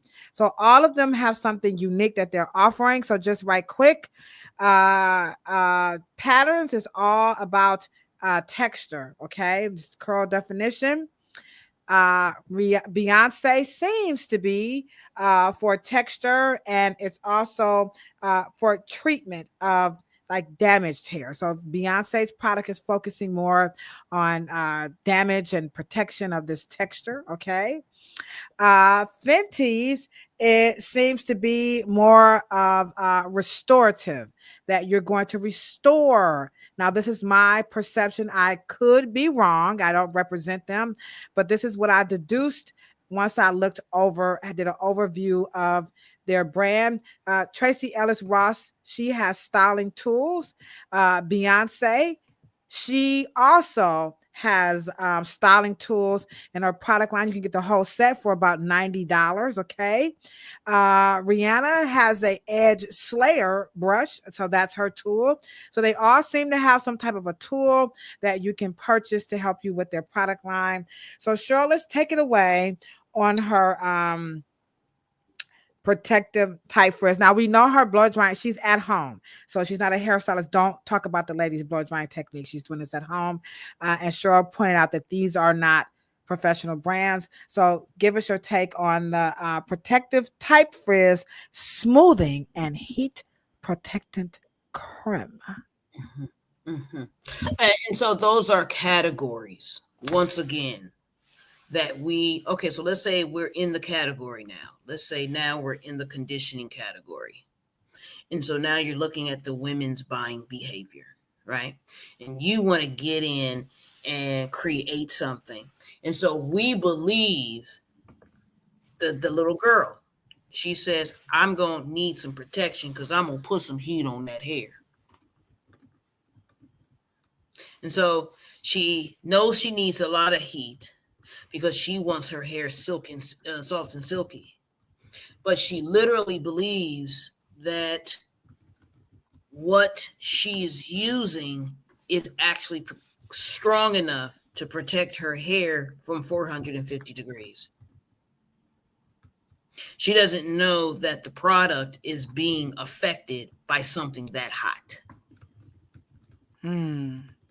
So she thinks the product is going to serve as a buffer between her hair and the 450 degree heat along with the tension of the brush. She thinks that that product can withstand that physical, tactical act. I used to believe in the heat protection. How many people believed in the heat protection? Again, you can see my growth here on the Afro Hair Science YouTube channel. Look at my old videos. That is why I'm not taking them down, so that you can see if you are a licensed cosmetologist, you are not alone. I was there with you guys, but I's free now. Give us free. Okay. I'm free. So how many people believe or believed the heat protectant hype? Okay. Lawana says she believed in it. Okay, Lawana. Okay, we appreciate that. How many people believed with the ED or believe, you still believe in the heat protectant hype? And again, we are 155 episodes in, and we are discussing our celebrity hair care products worth their hype. And boy, these are coming through. We appreciate every single comment.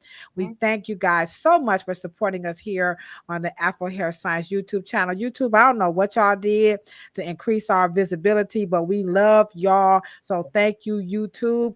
Again, our celebrity hair care products are worth the hype. And so far, Cheryl, a lot of people did believe it. And I will confess, let me look over here on Instagram. And it's nothing to be ashamed of. And this is what we're here. No. Because, so let's say if you and I wanted to create a natural relaxer. We do have a question too. Go ahead. Okay. And we had a natural relaxer. Okay. And that means that we could keep the hair some semblance, of in symbolism of what? Silkiness, softness, right? And so she knows that she eventually wants her hair to get straighter and straighter and straighter. Maybe not at one, but she just wants this natural, you know what I mean? But it's a contradiction, because now we want to protect the curls, but we want straight silky satin hair. And the silky satin hair that she has is on her ends. Now she wants to act like we don't see that. But because cuticles can shift on the hair shaft, and once they shift and they're all aligned, that is the optical illusion we call straight. That's to our eye. The hair appears straight because the cuticles are all aligned. And so you go down there. But if they're going natural and they're bent and they easily contract and they are not as porous, they're still going to curl up. And that is the frizzy optical illusion again. Right? But her video, she has achieved that on the ends of her hair. Yet she keeps using a heat protector. So it's not obviously working. Right? It's not working. Okay.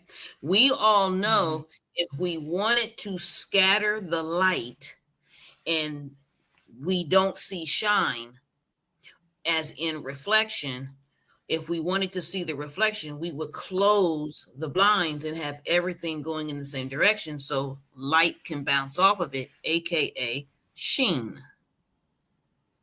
But if you open up the blinds, the light goes through it, and then you won't see sheen.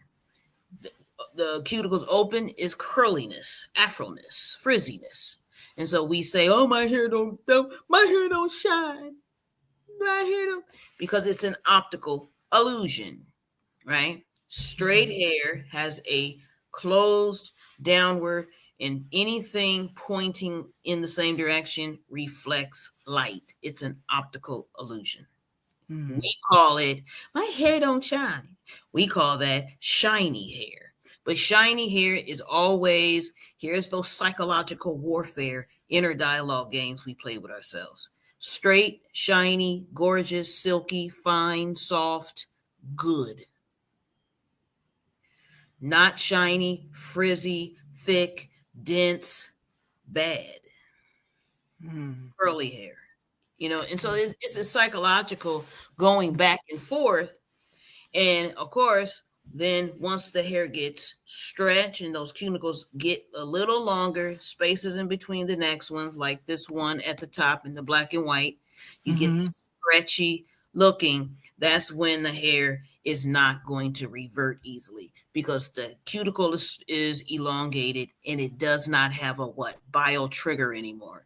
It doesn't want to curl up once you spray water on it. Okay.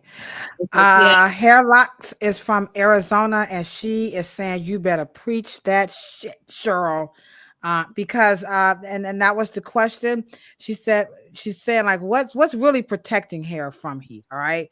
And then she says, why are so many women experiencing heat damage? And she's going along with what you're saying, Cheryl, about what's the phenomenon that's really happening with the hair.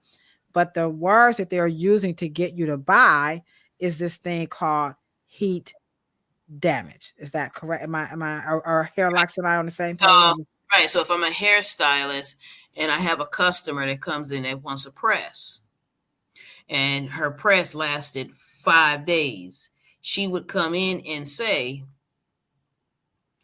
damn, you slayed that. Damn, you did that. My hair lasted. Damn, it was beautiful. Then she'll say next 2 months from now, why isn't my hair reverting back? Why isn't my hair at curly? La, la, la? She doesn't understand that heat is a force, not a product. Heat is a force. Product can't stand up to a force. Oh, I gotta drop the bomb on that bomb. I gotta drop the bomb on that bomb. Hold on, y'all. I'm about to wait a minute. I'm sorry, Cheryl. I gotta do that. She said heat is a force. May the force be with you. That no product could stand up. Y'all better hit that motherfucker pluck your thumbs up button, or else Sandra and Enrique is gonna get y'all fingers. Did y'all hear what she just said? I don't think they heard you though. Say it again one more time. I don't think they ain't hear you. They ain't hear you. So let me say this. So heat with fire and air makes heat. And fire and air are forces. So I don't care what you have. The only thing that's going to protect that hair from that heat is what is going to be petroleum, Vaseline. Because guess what? Petroleum, oil with big bodies are petros. That's the only thing that's going to protect your engine, your car engine, from high heat. That's the only way it's going to do it. But it's going to protect it so goddamn good, the shit ain't going to straighten. And y'all going to say y'all don't fucking like it. So I mean, you can't win. If the hair didn't get straight, that means it's bullshit. It's nothing there. It's just making your hair feel silky. Rough. Let me say, it's making your hair feel frizzy, brittle, dry, and rough. 3 days later. It's good right then and there when it feels good. It's just a styling aid. I want you guys to understand the maintenance aisles is only to trick these. That's it. Other than that, because these soft, fine, smooth, silky, straight, good hair. Rough, curly, thick, no shine, bad. But after you get the silk and shiny, soft and soft, you guys want the water to come back and you want the curls back, and then now you're going to judge the hairstyle. So about where are they? And then the bad thing, and then here we go. This is where white companies steal your money. Then once you come to the conclusion that your hair, your curls may be a little more relaxed and a little smooth, and your cuticles are a little more exercised, and they may take a little while for them to revert back because they've been in a straight state. And then they say, heat damage. Dun, dun, dun. Ah! Then you crash More money, it out. more money, more Ching, money. ching, ching, ching, ching, ching, ching. And then the birth of the hair mask and deep conditioner. And let me just say this, as I am a hairstylist, and as I love my clients, and I'm going to always keep you guys well informed, I'm a capitalist too. And I love products, and I love the whole give, and I love the whole thing. But at the end of the day, if you're not smart enough to be able to make choices in whatever you guys buy, I want to make you beautiful and all that good stuff. But the industry now is out of control. The information is out of control. You guys have, and at the end of the day, and I'll be honest, and I'm going to be real honest, basically. Come on, come through. If it was you guys running away with the bag, I probably wouldn't have a problem with it. But it's white folks running away. And that is screwing with my emotions. It just don't. Because I could at least get to you and say, okay, let's put a little ethics in this. Because at the end of the day, the baddest incubator, I think that happens in October in Houston. Because all I would do is say, okay, Rihanna, Beyoncé, Tracee, Taraji,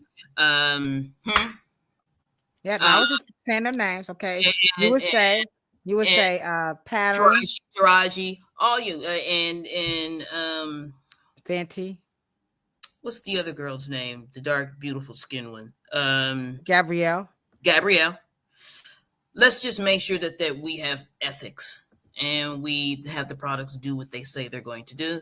And I don't give a shit about your persona and your fan base leveraging and scale up, because you're taking advantage, and you got white folks got probably maybe over 51, 52%. And let me just say this, and Beyonce and Rihanna has done their shit correctly. Those women do have enough money to be able to have the lion's share of their stock. I'm not saying that, but what I'm saying is that after they don't work, you're insatiable and dissatisfied, you're going to be in my chair or Ladosha's chair or the professional chair. And that's where you are welcome. You are welcome to come to the salon to get the help that you need. You can also go to Hair Lock. She's in Arizona, and she can help you, with your hair. And, Yate is here. There are a lot of cosmetologists in the chat who are here to help you, because there is a hair science that is available where you don't have to use the hype. So when we talk about, are the products worth their hype, the answer is no, because they don't have to use the hype.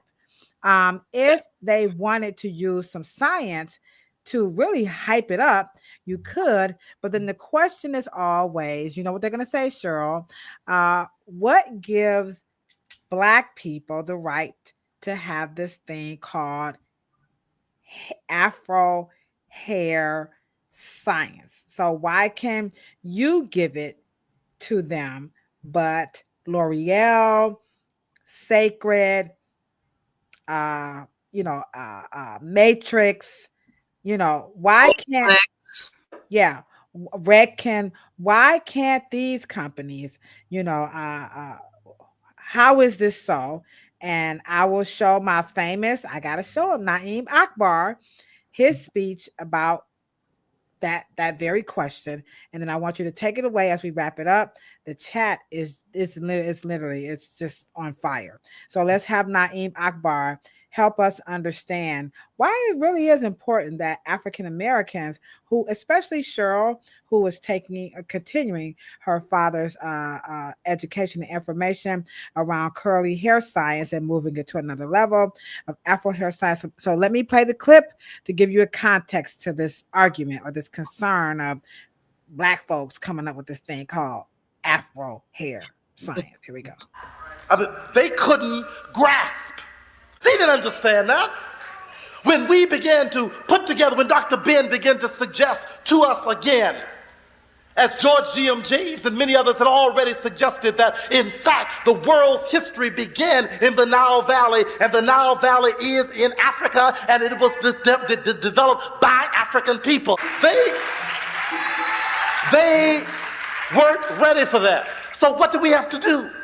Dr. Ben began to Xerox and mimeograph his own books and staple them together. Francis Wilson began to put together a little pamphlet, but distribute that around. I began to put together these little books and spread those around. We began to say, look, I don't have to get your permission to think.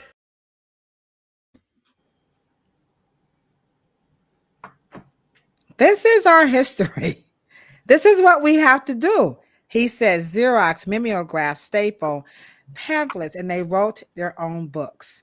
We have to take control of this, not in the spirit of control, but in the spirit of, as Cheryl is sharing with you guys, proper information. There is Afro hair science where you don't have to do the hype. There's so much hype in the science. It's a wow factor. I've shared with you on several occasions how I feel for the hype too.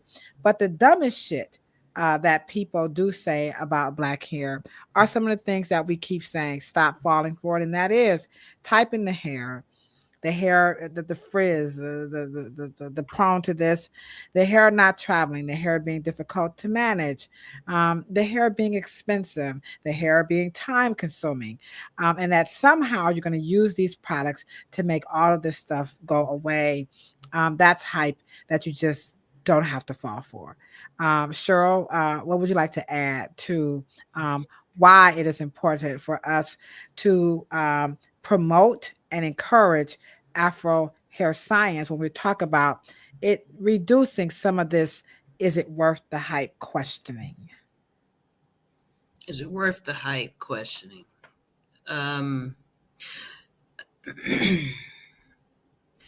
You know, let me say this, and I'll say it like this, that I believe that black hair care single-handedly could change the GDP, the gross domestic product of black people, and completely change the economic trajectory. There's enough in it for everyone. But I think the issue for me is how white European markets can just pull and jerk our chain when they want to. And it is our inheritance, because I'm not going to pick cotton greater than the cotton picking generation. You and I are not built that way.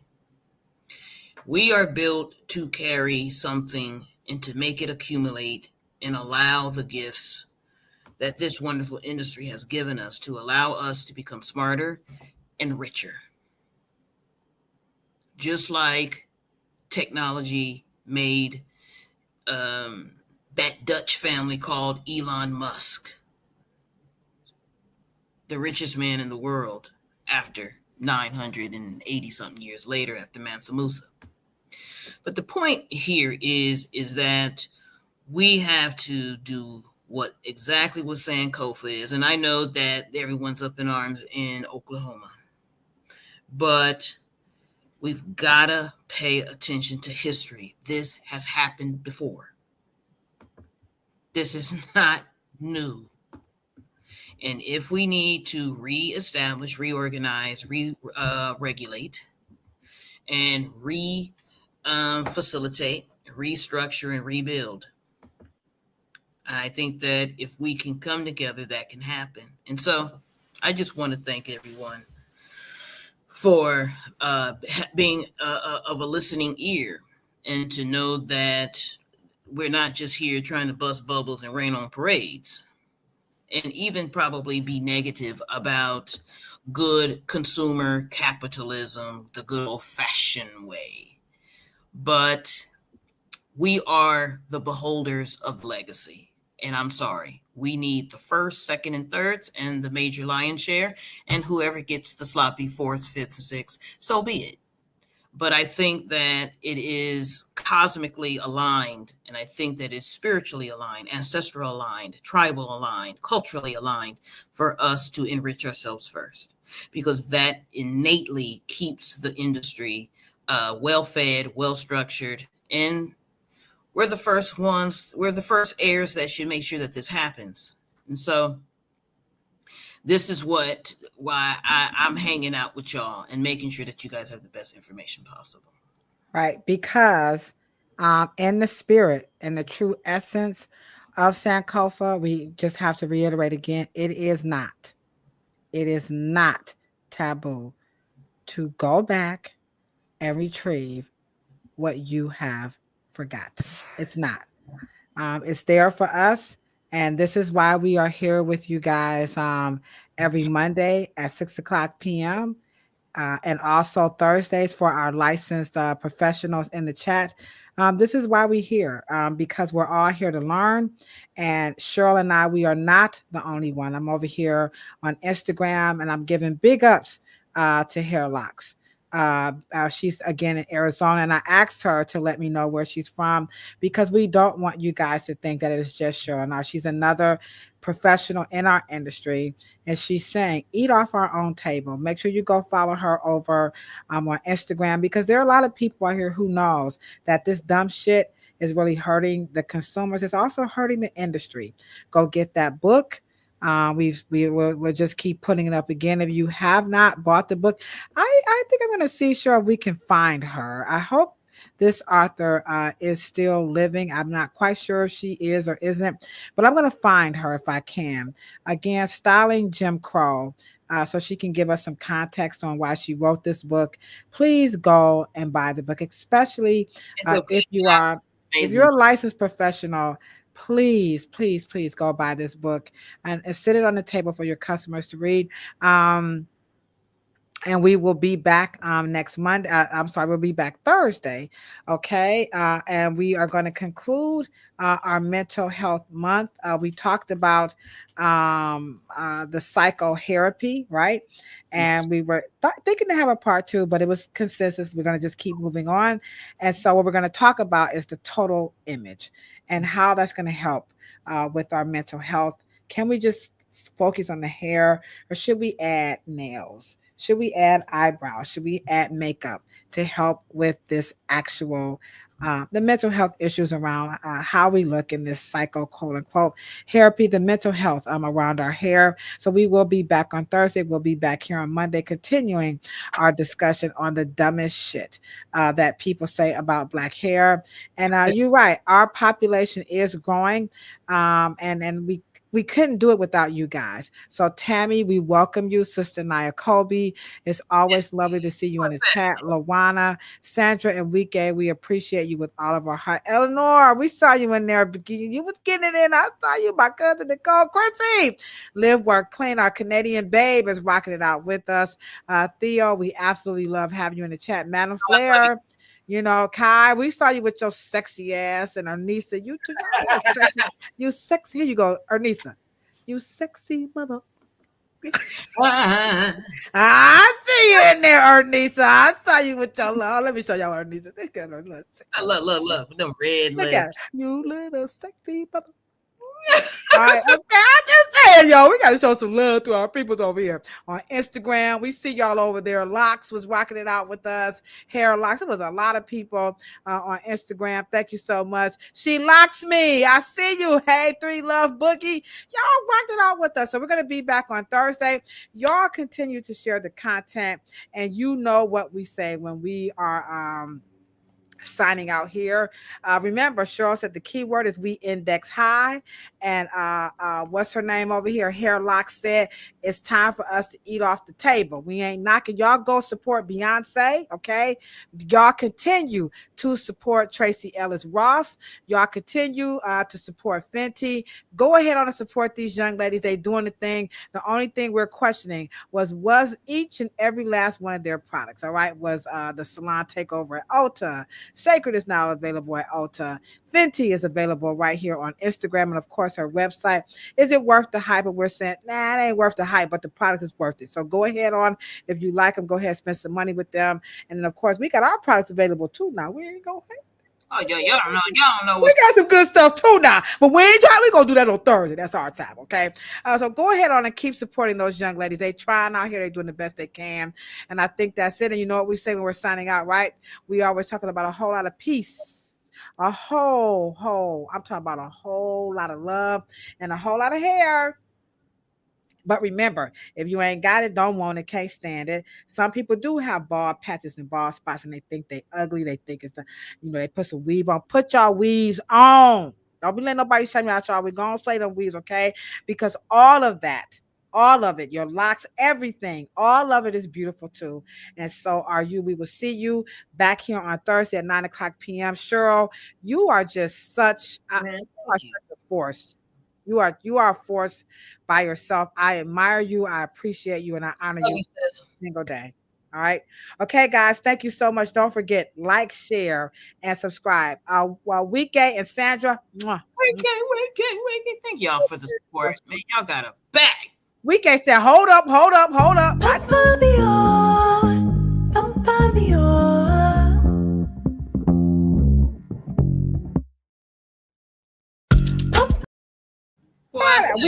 We index high. We index high, y'all. Put the money back with us, okay? Y'all have a good night. Deuces. What them things? Sure, you ready for the chit chat tonight? I'm ready.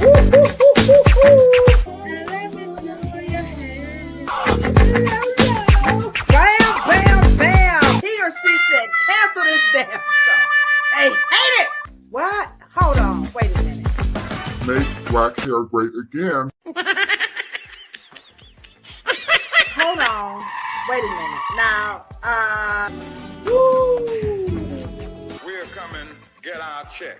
Cheryl, Morrow, the one, the only, the hair oracle. It was Red Dot, and then we also had a cosmetology school instructor in the chat, Miss Denise West, Michelle Allen, Miss Foster. Dang, I missed her. Dang! It's always nice to see Miss Foster in the chat. Michelle Allen, you know how much we love you too. What? About a whole lot of peace. Cheryl, you order that in a bag of chips.